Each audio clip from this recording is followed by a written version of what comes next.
Hi everyone, welcome back to my channel. Today I'm going to tell you about my birth story.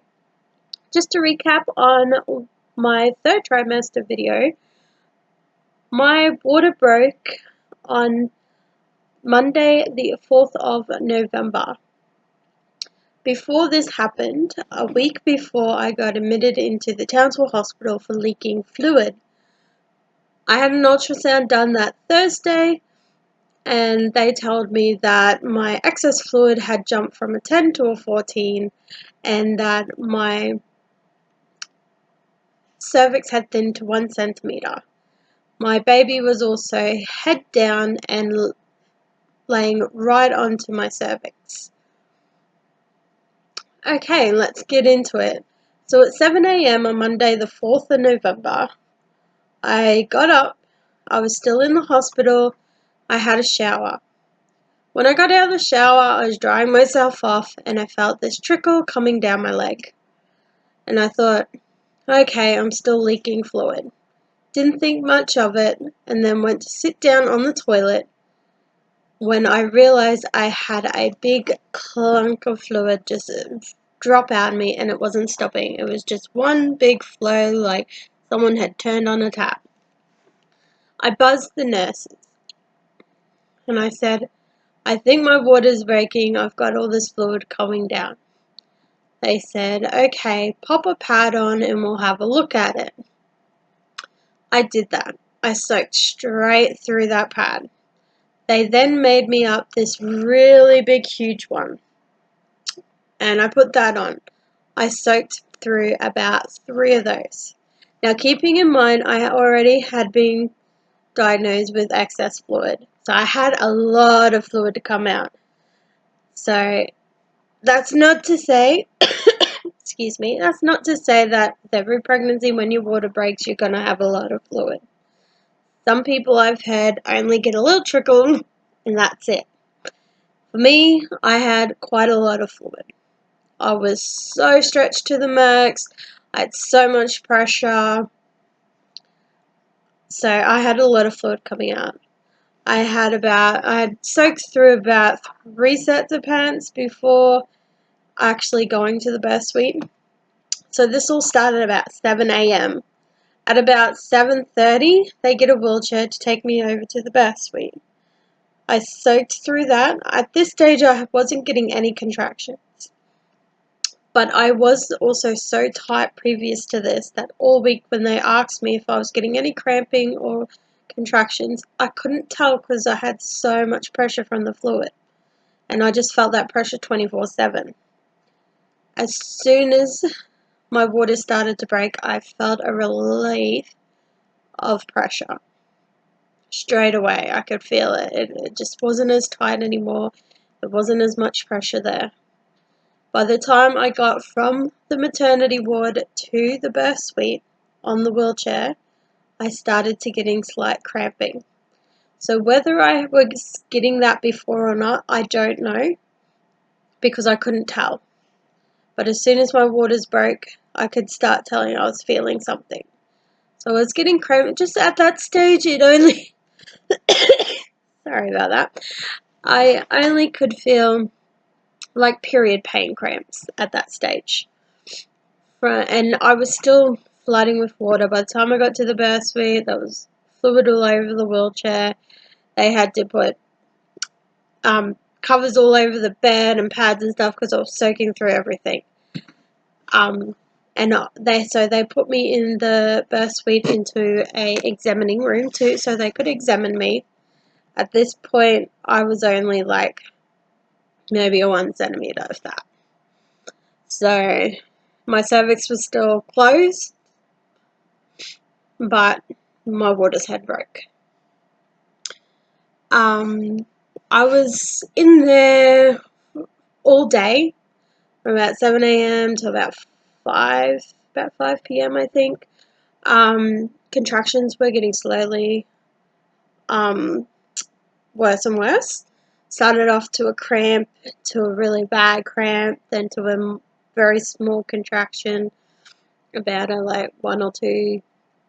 And then by 5 p.m. it was getting up to probably about, a 5 level pain, maybe even 6 level pain.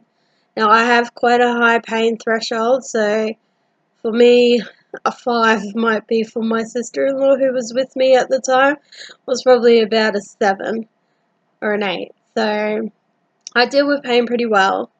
I was given Panadine and morphine. I had 1 dose of morphine that day, but they didn't declare me in active labour. So because of that, they sent me back to the maternity ward, even though my contractions were getting worse and worse.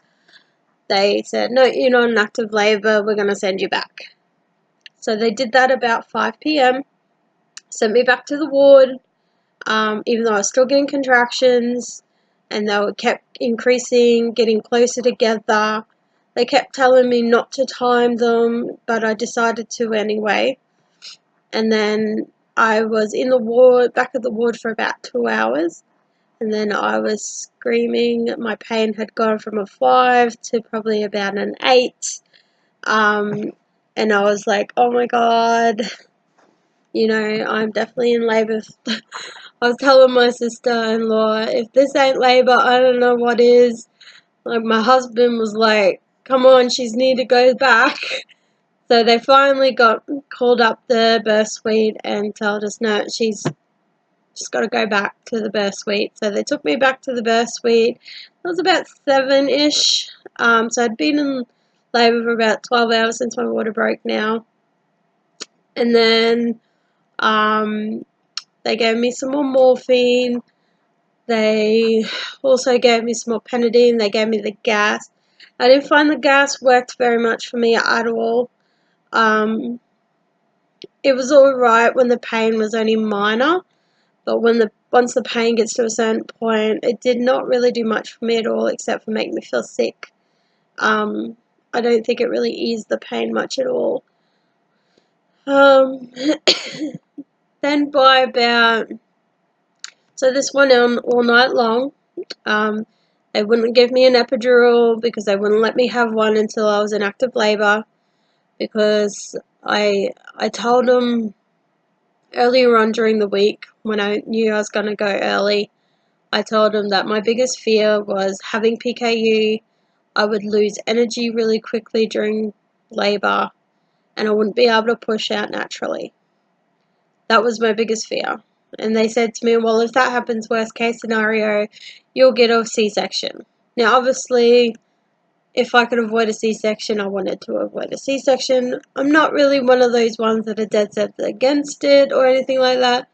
It was just, yeah, if I can do it naturally, great. I was like, just give me all the drugs you have to give me so I can do it naturally. But at the same time, I was like, all I had was gas and morphine up to that point, and Panadine.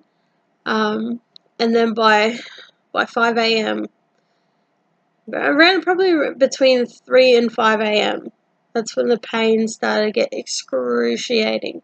It got so bad that I was in tears.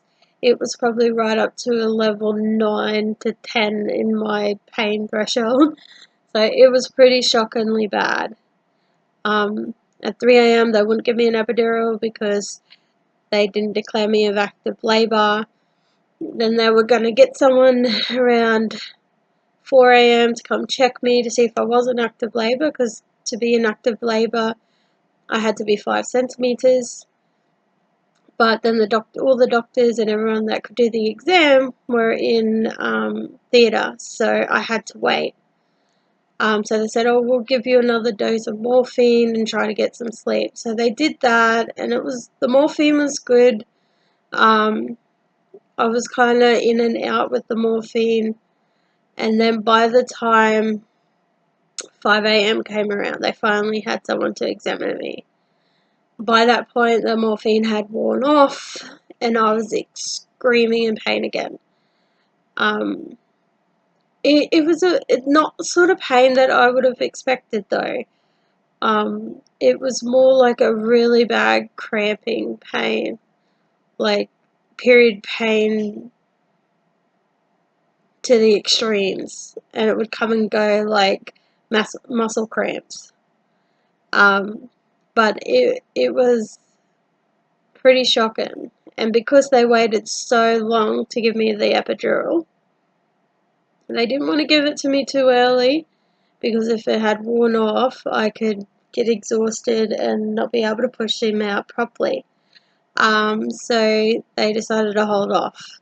So by the time they finally gave it to me, I was in so much pain and I was getting contractions so close together that I had like 4 contractions, maybe 4 or 5 contractions while them trying to do the epidural, which was the hardest thing I'd ever tried to do, is to stay still while in that much pain until they got that needle in my back. That's the hardest thing I've ever had to do. And you wouldn't think it, but, you know, once I had that in and it kicked in, I was fine then. By the time I had that in, I had a few more hours in labour. 12 o'clock they said I could start pushing because I was at 9 centimetres. And then by 10 past 1, I had him with a bit of help with the doctors using forceps. Only because when I was pushing him out, his heart rate would drop. And it happened a little too many times, so they're like, no, let's just get him out, because they already knew he was preemie and they didn't want to put too much pressure on his heart. So they're like, let's get him out. So they cut me, they got the forceps in, pulled him out with the forceps, and then the doctors checked over him. My husband then went with him. Well, I got to hold him for a couple of minutes after they checked him. Now, he had a very short umbilical cord. So when they first pulled him out, they put him on me, but he didn't reach right up to my chest because his umbilical cord was so short. So he could only fit to about top of my stomach. But I still got to hold him as soon as he came out. Then they had to take him away straight away to do all his checks. He cried and everything, never had a problem with his lungs or his heart or anything, so that was really good as soon as I heard that. Then my husband went with him over to Special Care Nursery. So they had to take him over there no matter what, because he was a preemie. He was born at 32 weeks and 2 days, so he was 2 months premature. Then about an hour later, after me giving birth, had just been finished stitched up. I was having something to eat because I hadn't eaten for like 20 hours or something. I hadn't eaten properly, so I was eating something. And then I have my parents come in, who in this time went to special care to check on the baby. They come back to tell me that there was something wrong with our baby's esophagus. It hadn't formed properly. It just came down to a pouch, and then his stomach was attached to his airways. So that was really scary at first. So I think I was pretty much in shock at first, but at the same time I was kind of prepared, because my doctor did say that there could be a possibility there's something wrong with his digestive system. So I think because I kind of had that in the back of my head, I didn't completely break down straight away. I was obviously sad, but I was in shock at first. Within 2 hours after giving birth, I was over at the nursery. By that point, he'd been put in NICU, and a surgeon was coming to see us to tell us about this major surgery he had to have, which they did 12 hours after he was born, so it was the following morning. Straight up in the morning, they did it. They had to close off the hole from his airway to his stomach and reattach his stomach to the pouch of his esophagus to form a new esophagus, which is called a TOF surgery. He had that done, and then he got it all repaired, and he did really well after that. He has had a few other hiccups since then, but I'll go through with that in my next video, which will be his 3-month-old recap. But otherwise, he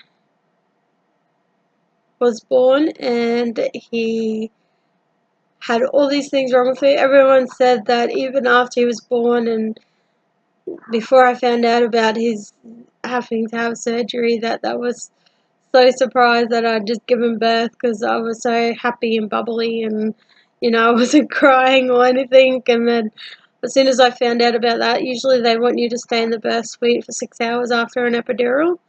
But I was like, no, I'm out of here. And they got me in a wheelchair within 2 hours of giving birth, had a shower, and I was out of there. I was over to see my baby. Yeah, so in the next video, I will be revealing his name, and I'll show you what he looks like now at 3 months old. So yeah, tune in for that one.